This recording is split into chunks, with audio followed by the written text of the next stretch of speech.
मित्र, इस संसार में कुछ ऐसे विषय होता है जिनको लेकर विज्ञान और आध्यात्मिक बीच में हमेशा सही मतभेद बना रहता है। उन्हीं में से एक प्रमुख विषय है आत्मा का। एक और विज्ञान जहां इस पर अभी तक कोई निष्क्रिय पथ पर नहीं पहुंच पाया और उसका स्रोत अभी तक जारी है, तो वहीं दूसरी तरफ हिंदू के पुराणों में से एक गरुड़ पुराण में इसका वर्णन क्रमबद्ध तरीके से बताया गया है।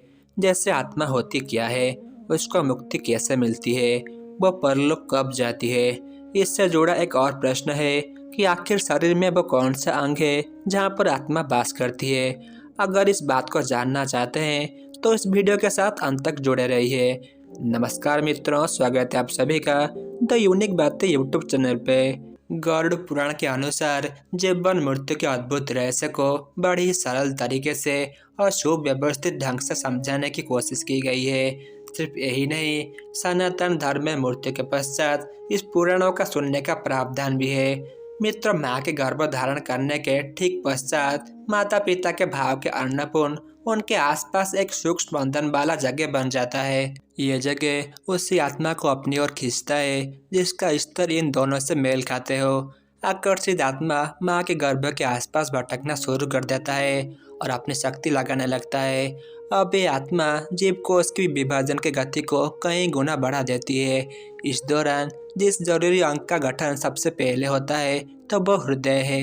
फिर धीरे धीरे करके अन्य अंगों का गठन भी शुरू हो जाती है। जब भ्रूण निर्मित हो जाता है और सिर का गठन सही से हो जाता है तो इसके बाद ब्रह्मरंध्र का निर्माण होता है। रंध्र एक संस्कृत शब्द होता है।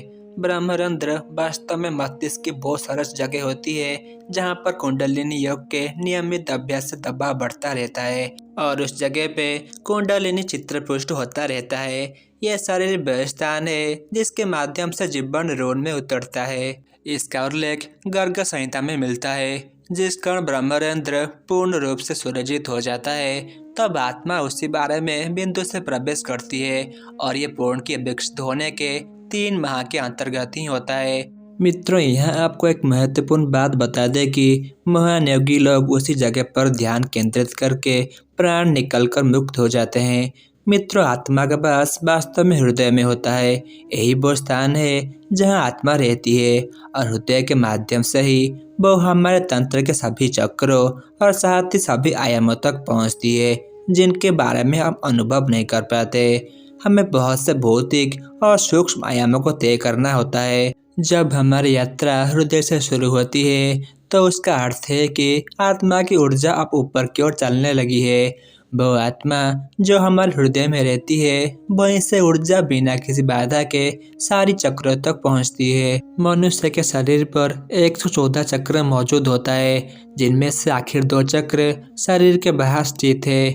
यदि आपके भौतिकता से परे एक आयाम आपके भीतर एक निरंतर सक्रिय प्रक्रिया बन जाती है तो कुछ समय पश्चात यह 2 चक्र जो आमतौर पर निष्क्रिय होते हैं तो वह सक्रिय में परिवर्तित हो जाते हैं। अगर वे सक्रिय हो जाते हैं तो आपके सर पर एक एंटीना होता है जो आपको एक निश्चित दृष्टिकोण प्रदान करता है। आपके जानकारी के लिए ये भी बता दें कि ब्रह्मोपनिषद में आत्मा की 3 अवस्था बताई गई है: जागृत, स्वप्न, सुषुप्ति और तुरीय अवस्था। जागृत अवस्था में जीवात्मा का वास आंखों के मध्य भाग में, स्वप्न अवस्था में कंठ में और सुषुप्ति अवस्था में हृदय में होता है। जैसे सूर्य एक ही जगह में रहता है और उसका प्रकाश दूर दूर तक फैला रहता है, उसी तरह जीवात्मा का वास एक ही जगह पर होता है और उसकी चेतनाधार पूरे शरीर में बिखरी होती है। तुरीय अवस्था के बारे में महाआदि गुरु शंकराचार्य ने बताया है कि इस अवस्था में सभी दृश्य तथा ज्ञान का मिलय हो जाता है। सिर पर ब्रह्मा के समान निर्विकल्प, निर्विचार तथा शून्य अवस्था प्राप्त हो पाती है। इस स्थिति में सभी विकल्प समाप्त होकर आखिर में सिर्फ ज्ञान ही शेष रह जाती है। यही जीवात्मा की पुख्ता अवस्था है। ऐसी अवस्था में पहुंचने के लिए कड़ी साधना का जरूरत पड़ती है। यही जीवात्मा की पुख्ता अवस्था है। इस अवस्था को प्राप्त करना कोई सरल कार्य नहीं है। ऐसी अवस्था में पहुंचने के लिए कड़ी साधनों का जरूरत पड़ती है।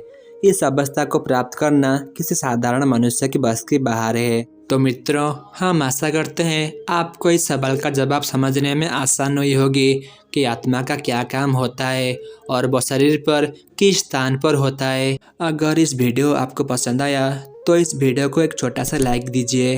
अपने तमाम मित्रों के साथ इस वीडियो को शेयर कीजिए। ऐसा ही अनोखे वीडियोज अगर और देखना चाहते हैं तो इस चैनल को सब्सक्राइब कीजिए। आज के खातिर बस इतना ही। मैं आपका दोस्त आदर्श जल्दी मिलूंगा एक नई वीडियो के साथ। तब तक के लिए नमस्कार।